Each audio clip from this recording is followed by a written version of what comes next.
अहिल्यानगर जिल्ह्यातील विखे पाटील आणि थोरात घराण्यातील वाद अवघ्या राज्याला परिचित आहे। या दोन कुटुंबांमधील राजकीय संघर्ष आता तिसऱ्या पिढीपर्यंत पोहोचलाय।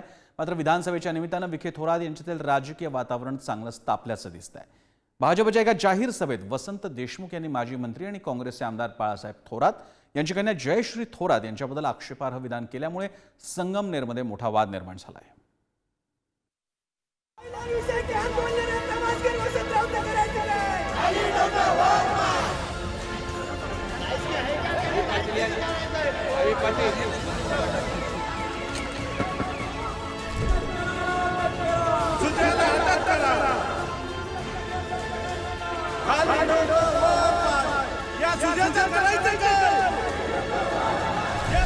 विखे थोरात यांच्यातील वादाच्या ठिणगीचा भडका उडाला।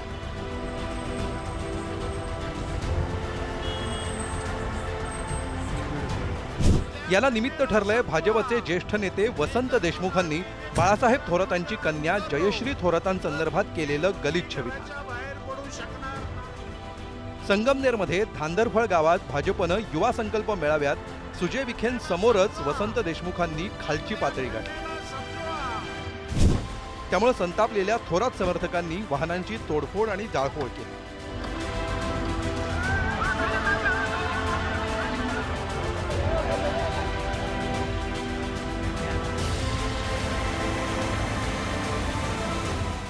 आता ते म्हणे ते काय त्यांनीच काढलं आणि त्यांनीच केलं। आता तुम्ही सगळ्या जनतेला जन्म तुम्हीच दिला असं म्हणायचे तुमचं बहुतेक। त्यांची कोणती ती काय त्यांची नात का काय ती तर बोलते म्हणतात माझा बाप सगळ्यांचा बाप, माझा बाप सगळ्यांचाच बाप आहे म्हणे। हिला काही कळत नाही। अरे तुला सुद्धा प्रश्न आहे। आपल्या कन्येला समजवा, नाहीतर मग आम्ही इलेक्शन काळात मैदानात उतरलो तर तुमची मुलगी घराच्या बाहेर पडू शकणार नाही। दादा, या ताईचे पराक्रम जर पाहिले ना सगळं तालुक्याला माहिती आहे। एक तर त्यांच्या कार्यक्रमाचे अध्यक्ष बोलत होते, त्यांनी बसवलेले ते अध्यक्ष होते। दुसरं, त्यांनी जे भाषणं मागच्या काही दिवसांमध्ये केलेली आहेत ती तपासून घेतली पाहिजे। अतिशय त्यांनी सुद्धा पातळी सोडून भाषणं माझ्यावरती केलेली आहेत। साकूर गावामध्ये त्यांनी काय माझ्यावरती टीका केल्यात, काय बोलावं त्यांनी, किती टिंगल करण्यासारखं। अरे ते सुद्धा युवा नेते आहेत, स्वतःला युवा नेते म्हणतात ना, तेव्हा एक पातळी त्यांनी जपली पाहिजे। कारण राजकारणामध्ये एवढी खालच्या पातळीवरती जाणारे लोक कधीही म्हणजे मला असं वाटत नाही कुणी एक्सेप्ट करू शकते।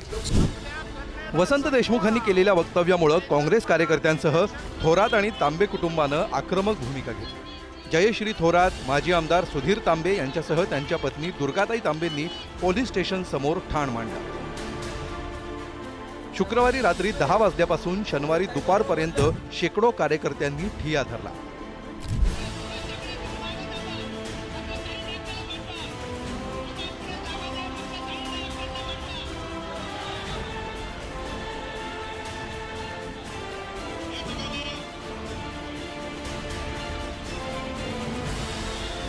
अखेर वसंत देशमुखांविरोधात गुन्हा दाखल झाल्यानंतर जमाव शांत झाला। वसंतराव देशमुख कोण आहेत पाहूया। संगमनेर तालुक्यातील धांदरफळ बुद्रुक या गावचे ते रहिवासी आहेत। देशमुख हे थोरात यांचे पारंपरिक विरोधक मानले जातात। दिवंगत भाऊसाहेब थोरात, बाळासाहेब थोरात यांच्यावर ते कायम टीका करत आले। दिवंगत भाऊसाहेब थोरात यांनी त्यांचा चांगलाच समाचार घेतला होता। थोरातांवर केलेल्या टीकेवरून अनेकदा वादावादीचेही प्रकार घडले। वाढत्या वयामुळे गेल्या काही वर्षांपासून ते सक्रिय राजकारणापासून अलिप्त होते। मात्र थोरात विरोधक असल्यामुळे देशमुखांना सुजय विखे यांच्या सभेचे अध्यक्षस्थान त्यांना देण्यात आलं। जी झालेली प्रक्रिया आहे ते 100% चुकीची होती, ते वक्तव्य चुकीचं होतं। पण आपण लोकतांत्रिक प्रक्रियेमध्ये आचारसंहिता चालू असताना या पद्धतीने कट रचणं, मला मारात टाकायचा प्रयत्न जो करण्यात आला किंवा जी षडयंत्र होतं, मला असं वाटतं की माझ्या कार्यकर्त्यांनी माझ्यासाठी वार त्यांच्या अंगावर घेतला, त्यांच्या गाड्या फोडल्या गेल्या, एका सरपंचाची गाडी जाळली गेली। हे सगळे व्हिडिओ फुटेज आम्ही लीगल टीम बसून निवडणूक आयोगाकडे पाठवणार आहोत। प्रत्येकाच्या घरात मुली बाळी आहेत। आपण जर असं वक्तव्य करायला लागलो खाली असं दुर्दैवानं असं आहे की ते हे नेते मंडळी जी स्टेजवर होती त्या वाक्याला टाळ्या वाजत होते, हे अत्यंत दुर्दैवाचं आहे। हे अत्यंत अक्षर. याचा अर्थ बोलणारा वक्ता स्वतःच्या मनानं बोलण्यापेक्षा यांच्या सांगण्यानं बोलत होता आणि म्हणून यांच्या मागचे जे मेंदू आहे, बुद्धी आहे, यांना सुद्धा वेळ आलेली आहे धडा शिकवण्याची. दरम्यान मला मारण्याचा प्लॅन होता असा खळबळजनक आरोप माजी खासदार सुजय विखेंनी केला. त्यामुळे संगमनेरमध्ये झालेल्या जाळपोळ आणि तोडफोड प्रकरणी केंद्रानं दखल घेतली असून केंद्रीय गृहमंत्रालयाकडून याची माहिती घेण्यात आली आहे. भारतीय जनता पक्षाला दंगली घडवायच्या आहेत. भारतीय जनता पक्ष हा संस्कारहीन पक्ष आहे. विकृत लोक त्या पक्षामध्ये भरलेले आहेत. स्त्रियांविषयी, घरंदाज स्त्रियांविषयी, राजकारणातल्या चांगल्या स्त्रियांविषयी अपशब्द वापरणं आणि त्यातून तणाव निर्माण करणं ही एक नवीन धंदा त्यांनी सुरू केलेला आहे. जयश्रीताई थोरातबद्दल बोलणं म्हणजे खऱ्या अर्थाने वसंतराव देशमुख यांच्यावर कडक कारवाई केली पाहिजे. आयोगाने कडक कारवाई केली पाहिजे. पोलिसांनी कडक कारवाई केली पाहिजे. सुजय विखेवर जे या ठिकाणी त्यांचा जीव घेण्याचा प्रयत्न केला, खरं तर या भ्याड हल्ल्यामध्ये जे कोणी दोषी आहेत त्यांनाही पोलिसांनी शासन केलं पाहिजे. विखे पाटील आणि थोरात या दोन कुटुंबामधील राजकीय संघर्ष आता तिसऱ्या पिढीपर्यंत पोहोचलाय. खरं तर बाळासाहेब थोरात असोत वा राधाकृष्ण विखे, टीका करताना मर्यादा पाळली जाते. मात्र यंदाच्या निवडणुकीत विखे थोरात वादात मर्यादेचं उल्लंघन झालं.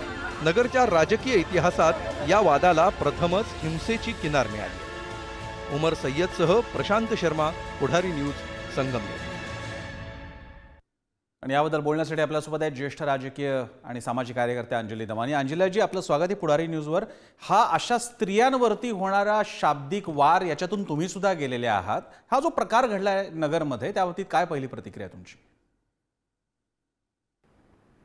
कसं आहे की 33% आरक्षण हे पुरुषप्रधान संस्कृती जी आता आपण बघतोय देशभरात आहे, महाराष्ट्रातच आहे असं नाही, हो. पण कुठलीही महिला राजकारणात आली की तिला अतिशय खालच्या दर्जाची तिच्यावर टीका करायची आणि इतकं घाण बोलायचं की तिला राजकारणात टिकूच द्यायचं नाही. असाच प्रकार एकदा नाही, आपण वारंवार होताना बघतोय. आज ही जर खरं टीका जी झाली आहे, हो. म्हणजे त्याला टीका नाही म्हणता येईल, हे अतिशय असभ्य, असंस्कृत असं वक्तव्य होतं. खरंय. आणि कुठलाही सभ्य घरातला सभ्य माणूस असं बोलूच शकत नाही. इतक्या खालच्या दर्जाचं हो. वक्तव्य जे सुजय विखे पाटलांच्या स्टेजवरनं. अंजलीजी, आणखी एक याच्यातला प्रश्न म्हणजे हे सगळं झाल्यानंतर आता म्हटलं जातंय की हा मर्डरचा प्रयत्न होता. ही भाषा वापरल्यानंतर पोलिसांनी कारवाई करण्यासाठी तिकडे ठिय्या आंदोलन करावं लागलं. हे असं वाढत जाणार आहे निवडणुकीच्या काळात. अशा प्रकारची विधानं यापूर्वी सुद्धा पाहायला गेली होती. म्हणजे महाराष्ट्राच्या राजकीय संस्कृतीचा सुद्धा प्रश्न आहे. बोलणारी व्यक्ती सुद्धा ज्या वयाची आहे त्या वयाची, म्हणजे आणि ज्यांच्याबद्दल बोललं गेलं त्या वयाची त्यांची पण नात असेल कदाचित. काय सांगाल याबद्दल? बदल घडेल तर तो कसा घडेल? प्रत्येक पक्षाला त्याची इच्छा असली पाहिजे. त्यांना वाटलं पाहिजे की आता राजकारणात आपण चांगली विजन असलेली, सुसंस्कृत, सभ्य माणसं जे आणि सुशिक्षित माणसं जेव्हा राजकारणात येतील तेव्हाच काही आपण बदल घडण्याची अपेक्षा करू शकतो. पण आताच्या राजकारणात एक तर तुम्ही पैसा किती वाटू शकता, तुम्ही किती गडगंज आहात, तुम्ही किती दाम, म्हणजे ज्याला आपण दहशत करून तुम्ही किती मतं गोळा करू शकता, तुमची विनेबिलिटी किती आहे, याच्यावरच जो फोकस आहे ना, त्याच्यामुळे मला नाही वाटत याच्यात काही विशेष बदल घडेल. जर हे राजकीय पक्षांनी आता ठरवलं की हे बंद झालं पाहिजे तरच याच्यात काही मार्ग निघेल, नाही तर काही मार्ग निघताना मला दिसत नाहीये. तुमच्या या कमेंट्स अतिशय महत्त्वाच्या आहेत, गांभीर्याने घ्याव्यात अशा. धन्यवाद अंजलीजी, आपण सविस्तर प्रतिक्रिया दिली यासाठी. आपल्यासोबत होत्या अंजली दमानिया.